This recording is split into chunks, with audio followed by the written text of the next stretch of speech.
So remember that it always takes those two elements: marketing, so people hear you, see you, understand you, and innovation, so that people don't get bored doing the same thing over and over again.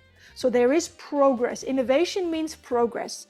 Without progress, there is no satisfaction. No one will continue coming to you if they don't see a progression. If you stay stagnant and you're always doing the same things, then eventually there is a certain frustration, a certain dissatisfaction happening.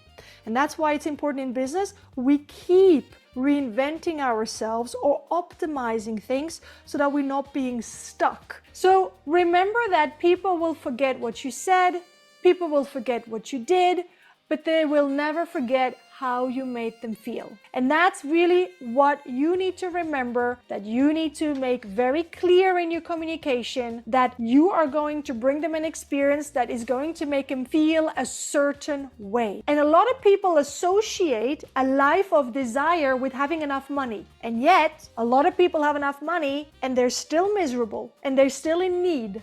Because money did not cover many needs that they have. It only covered certainty of not missing out. And even that it's not covering. And even that often it doesn't cover, I agree with you. But you have to understand that when people come to you, it's because they move away from pain, which is in physio, clearly, and then your job is to move them towards more pleasure. And I know for me, my communication with my clients is, you want more pleasure, you want to enjoy more your body, you want to feel things in a way that you have never felt before and have a fulfilled experience with who you are and the physicality you have. Come to the retreat. So I know my language with my clients is a language of desire, not a language of I am going to meet your need. I'm going to meet what's missing. No, nothing's missing with them in their heads, in their ego. And then it gives you a clear idea of how you could optimize your event, Alexandra. So I would go back through the event you did with me at the chalet with Oder being involved. Put all the figures in there one more time, because you know the figures now. I still have to bill you for the chalet, but that will come. Don't worry, you know the price.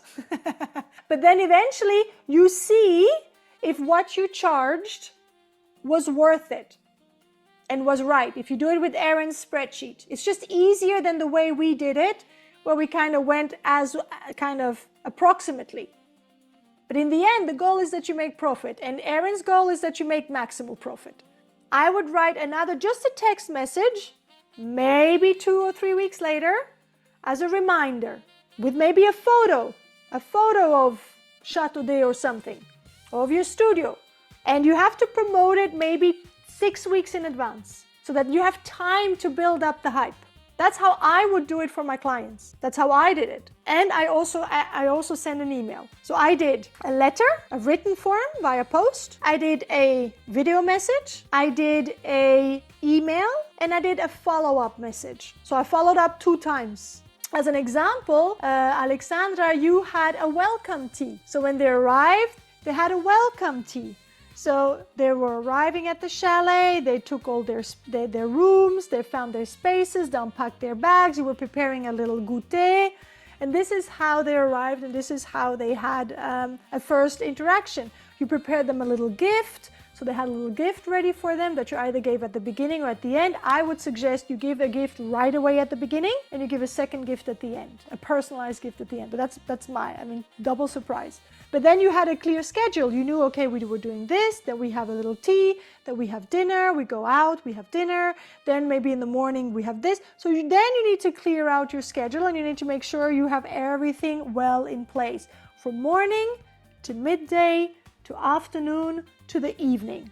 So you have something very clear in mind of what you will do. If the meals are organized by you, if somebody's taking care of that. I'm not worried and I have one in Portugal. Oh, there we go. Not that far.